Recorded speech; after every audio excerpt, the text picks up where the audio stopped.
जंग बदर में जब कुफ्फार मक्का को इबरतनाक शिकस्त हुई तो अबू सुफियान ने 3000 का लश्कर तैयार किया और मुसलमानों से इंतकाम लेने के लिए मक्का से रवाना हुआ। मुसलमानों ने भी मदीना की हिफाजत के लिए तकरीबन 1000 का लश्कर जमा कर लिया। अब भी जंग बदर की तरह ही कुफ्फार की तादाद मुसलमानों से तकरीबन 3 गुना ज्यादा थी। ये मुसलमानों के लिए कोई बड़ी बात नहीं थी, लेकिन इस मरतबा कुफ्फार मक्का की फौज में एक बहादुर नौजवान और भी था जिसका नाम था खालिद बिन वलीद, जो कि अभी तक मुसलमान नहीं हुआ था। रसूलुल्लाह सल्लल्लाहु अलैहि वसल्लम ने कहा कि हमें मदीना में रहकर लड़ाई करनी चाहिए, लेकिन सहाबा ने मशवरा दिया कि हमें खुले सहरा में जाकर जंग लड़नी चाहिए। इसीलिए आप सल्लल्लाहु अलैहि वसल्लम ने अपनी राय छोड़कर मेजॉरिटी की राय को तस्लीम कर लिया और तकरीबन 1000 सहाबा लड़ाई के लिए मदीना से रवाना हो गए। रसूलुल्लाह सल्लल्लाहु अलैहि वसल्लम ने इस फौज को 3 हिस्सों में तकसीम किया, मुहाजिरीन, औस और हजरज। मुसलमानों की फौज में सिर्फ और सिर्फ 50 घोड़े थे और तकरीबन सिर्फ 100 के पास ही शील्ड और आर्मर वगैरह थे, जबकि इसके मुकाबले में 3000 कुफ्फार मक्का की फौज ओहद की पहाड़ियों के पास आकर रुकी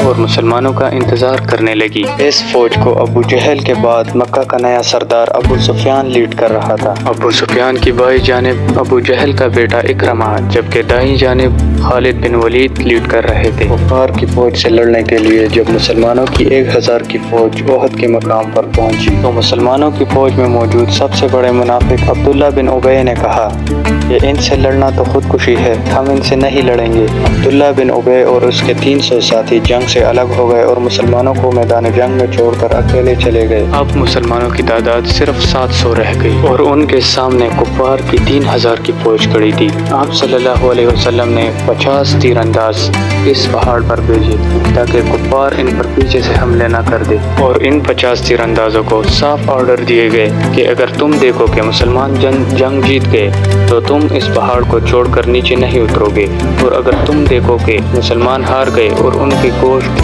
चील कौवे खा रहे हैं तो तब भी तुमने इस पहाड़ से नीचे नहीं उतरना।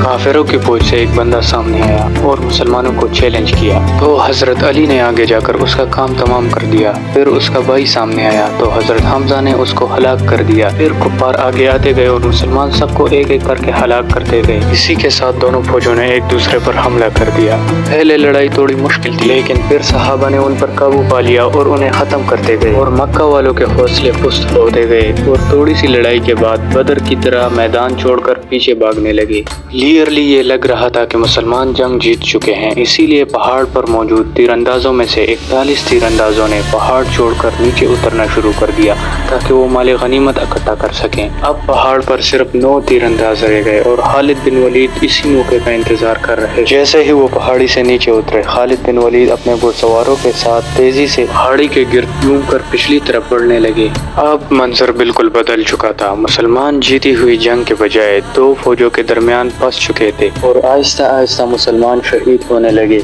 और मुसलमानों के मेन जनरल हजरत हमजा को एक हबशी गुलाम वहशी ने शहीद कर दिया। और दोनों फौजों के दरमियान लड़ने के दौरान वहाँ एक अफवाह फैल गई कि रसूलुल्लाह सल्लल्लाहु अलैहि वसल्लम को भी शहीद कर दिया गया है।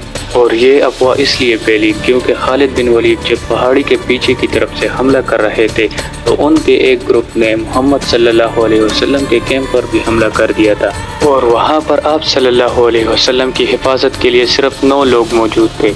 लड़ाई यहाँ तक गई कि आप सल्लल्लाहु अलैहि वसल्लम का दांत मुबारक शहीद हो गया, लेकिन हजरत तलहा और बाकी सिपाहियों ने आप सल्लल्लाहु अलैहि वसल्लम को बचाए रखा। 9 मुहाफिजों में से जब 7 शहीद हो गए तो कुफ्फार को लगा कि उन्होंने रसूलुल्लाह सल्लल्लाहु अलैहि वसल्लम को भी शहीद कर दिया है, लेकिन उन्होंने मसअब बिन उमैर को शहीद किया था, जिनकी सूरत रसूलुल्लाह सल्लल्लाहु अलैहि वसल्लम से बहुत मिलती जुलती थी। मुसलमानों की फौज किसी न किसी तरह से वहाँ से निकली और रसूलुल्लाह सल्लल्लाहु अलैहि वसल्लम को हिफाजत पहाड़ी पर ले गए और पहाड़ी के ऊपर दोबारा फॉर्मेशन बनाई और लड़ाई के लिए बिल्कुल तैयार हो गए।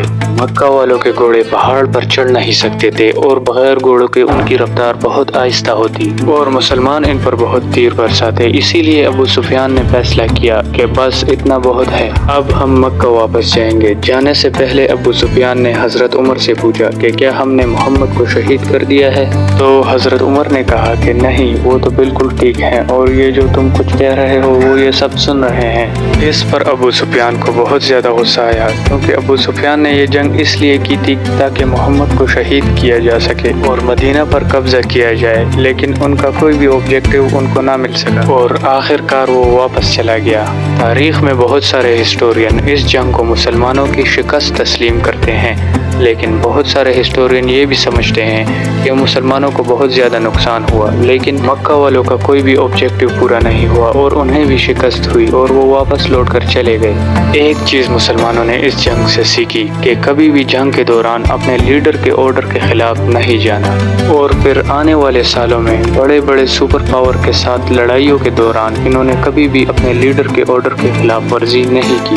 ابو سفیان کی فوج تو واپس چلی گئی، لیکن اس نے مکہ واپس جا کر پورے عرب سے 10,000 کی فوج جمع کر کے مسلمانوں پر حملہ کرنے کی تیاری شروع کر دی۔